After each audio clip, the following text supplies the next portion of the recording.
kulturateko gela bat, itzulpengintza sariketa bat, eta berehala ikusiko dugun moduan, Arrasateko plaza bat. Arrasaten bertan, Jokin Zaitegiri iniexako referentziak, ez dira gutxi, eta gaurko izenen izana tartian, referentzia horreik, aipamen horreik merezu izateko, zer inoen jakingo dugu.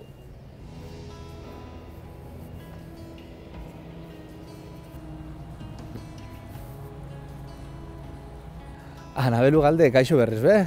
Egunon. Bueno, gaurko honetan, hitzordua Jokin Zaitegi plazan egin jo, Arrasateko herrigunean dauen plazan, inor ez deixela sarratu, baina polita, ez dakidan plazia. Haundixa bai, espaziozua bai, eta esanako moduan Jokin Zaitegiri, eskainitako plazia. Aurreko mendian, 1906an jaixo, 1979an hil, eta munduan zehar bat eta bestea ibili izan, esan geke euskaltzale arrasaterra zala? Bai. Zeo zer bazan euskaltzale esan.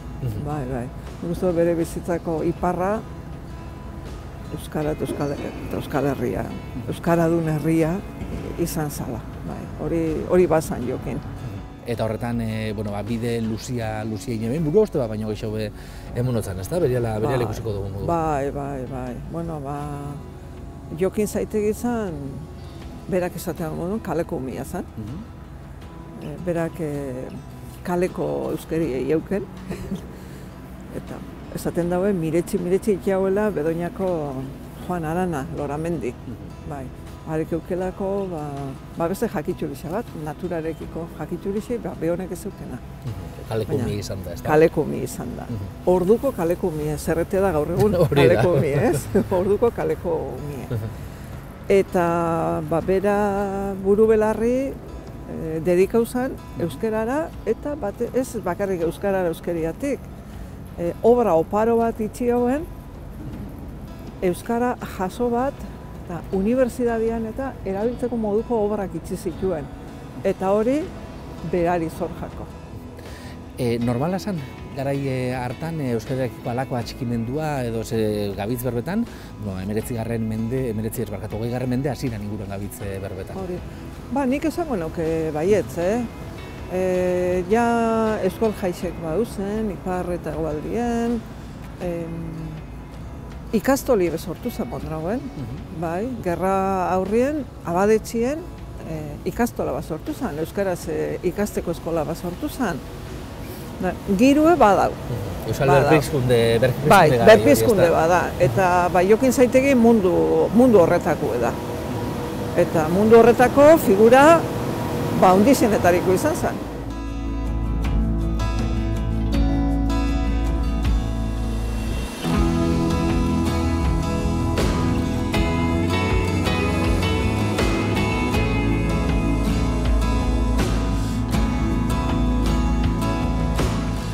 Esan dugu ez, Arrasaten jaixo zala, Arrasateko erdiko kalian, baina nera bezaruan herri seitxi eben eta Durangora joan zan ikastera. Hori da, jesuita izeteko asmu edo ikiko hoen eta Durangora joan zan. Durangotik Oinara, Oinan da olako eskola interna handi bat, jesuitana, Artzalduz begon zan bertan, egon izan bertan, eta Jokin Zaitegi behara bialdo. Loiolan begon zan, jesuitan etxe handizen, hori da. Eta gero ja munduan barrena. Munduan barrena, nola bialdu behin, ez da? Zeia, hemengo jesuitan artean laguna pentsituen, eta orduan ja hasi zen euskara munduan, ez da? Hori da, bere lagunik onena, Handima Ibinaga Beitia, Horixe, horrik izan zen, sasoi bateko izena, handidanak. Eta horri ziren bere lagunik onenak. Teitzurie, jesuita batzui, buruei edo, ezi jatien larri guztetan hain euskaltzalia izatea. Eta, ezakien, kastigo moduan edo, gure dana, bialdua ben misiolari, Ameriketara. Ameriketara. Erta-Amerikan ibili izan batez be, Venezuelara lehengo, oso gizon kultu ezan, edozein lekutan lana iteko moduko ezan, unibertsitatietan eta itauen lana, gizon handi bazan. Eta Belgikan begon zan, jesuita izan eta gaina abade egin zan, Messi emun hauen, Belgikan, Marbet izaneko herri baten, Eta gero banik izan munduan barrena, batez be, Panama, Salvador, Guatemala, horrik izan ziren bere lanik handixena indeko lekua. Bai. Esan dugu lehenengo eta behin, nola bai Amerikara bialdu ebila, Euskal munduan edo Euskal zaletasunan inguran ikena ben lan horretik. Eta gero, berorrek itxi eben, jesuita izateari edo anai dia hori. Bai, 54an, 1954an, dirudienez aspertuta zegoen zutzielako lanik ikien izten edo, eta abade izaten jarraitu hoben, baina Jesusen lagundia itxi hauen, bai, behin betiko. Itxi hauen eta jarraitu hoben abade izaten. Eta jarraitu hoben euskalgintzari elotuta, bai. Hainbat lan argitaratu zituen, azteko eta behin beriak, ez da, lehiaketetan eta parte hartu ben? Bai, irabazi zituen lehiaketa batzuk gero poesia bebai, zera badauko, saiakera batzuk bebai, baina bera, esan digun, espezialista izan zala mundu klasikoan. Grekera inguruko mundu hori asko guztetan jakon, eta hor itxi zituen oso itzulpen onak, eta gainera bere liburuetan eta esaten da modun ikastola nagusirako, unibertsitaterako pentsatutako lanak. Artean eskuetan dakotzun, itzulpen hau, ez da? Hau da, bai, Platoneneko atarian, hau da, bere obra bat, Platonen txatal asko duko, berak esaten da moduan. Eta ezin dugu ahaztu sortu hauela gerra osteko euskarazko lehenengo aldizkari bat. Eusko gogoa, bai. Eta sortuen Guatemalan, 1950an, Guatemalan. Horrek asko esan gure dau, bai. Asko esan gure dau. Internetik ezauen sasoi baten. Hori da. Eta handik ona helduko zan, bai. Eta handik ona arpide dunape bauken, 1950an, hau, Euskal Herri hau oso pobri esan, gerrausti esan. Gerrauste bete-beti, pobrie. Sufrimentu, padezimenturi bestik ez zeuen. Eta alatabe gizonak adori euki hauen olako aldizkari bat sortzeko. Problemaz beteta. Beteta, klaro. Ez hauen aurrera iteko. Baliabideak, finantziazioa, hori dana pentsatu ez ziala gauza errexak izango. Hemengo arpide dunen diruek ez hauen emuten olako bat mantentzeko. Gero biarritzera ekarri hauen, eta azkenengo alie 1960 argitaratu zen. Baina hori adori euki hauen, inkernu euki hauen, olako aldizkari bat atarateko nun da Guatemalan, eta euskeraz.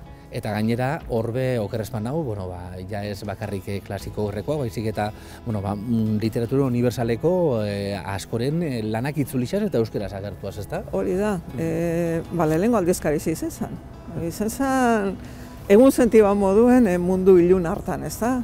Euskaldunen dako eta euskararako. Hortxe, beste karpen bat ezaten oiaz, ikusten du moduan bat baino gehiago zituan, ibili izan batera eta bestera, eta gero ja azkenengo urteak egin zituan berriz be hemen Euskal Herri inguruan, ez da? Bai, herrira etorri zan, eta, ez auto hauenak esaten daue, kalien, apal, oso gizon humile, jatorra, eta... Zure etxiekuek adibidez, ez autu, ez da? Gure itxezanak ezauketan nauen, eta esate hauen, berakin berba sano itxezala, eta baukela ikutu kulto hori ez, ez zala kaleko edozein.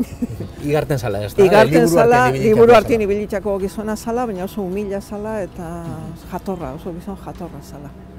Nabel, askotan esaten da, ez da, izen handixeiri, nolabait errekonozimentua hil eta gero egin xakoia. Kasu honetan baina, aurretipe bidizen, ez da, horre fin bidizen. Bai, sartzaru euki hauen, baina euki hauen, herrikok semekutxun izendatu hauen, euskaltzain izendatu hauen, ezagun gutxi hau mereziru gizonak, ez? Indako lan hori. Indako lan hori, eta gainera, noiz indako lana. Noiz, ze baldintzatan, eta ze presinopeian, nola bat, hori da, eta berak irabazi zituen dolar batzuk Ameriketan, olako lanetan joazi. Eta berari eskarrak emon bixako. Eta berari eskarrak emon bixako, bai. hemen gauz bere izenadakon plazan, berari buruz berbeiten, bere liburu bat eskuetan dakula, eta Nabelzuk esan duztazu. Gustau kuxaten gaurko reportajea bere hitz batzukin bukatzia. Bai, berak Platoneneko atarian, liburuan, bere nire asmoa, Itzaurrian, berak esaten dago nire asmoa, eta nik uste du bere lehenko paragrafo honek bai esaten dauela bera nor zan. Eta bere berbak die, eta bere berbakin. Entzun dugu gureko nauke, bai. Zure hotzean, baina bere hitzak. Azmetan duan ondo iken, Bururik ez, eta txapela nahiari omen naiz urliaren iritzian. Eta bururik ez duenak txapel beharrik ez omen. Euskararen etorkizuna dalata, burua galdua dizu nonbait. Harrezkero, buru bagea beti lehen lerroan, eta buruduna beti azkenean, gure herritarrek diotena nolabait aldatuta.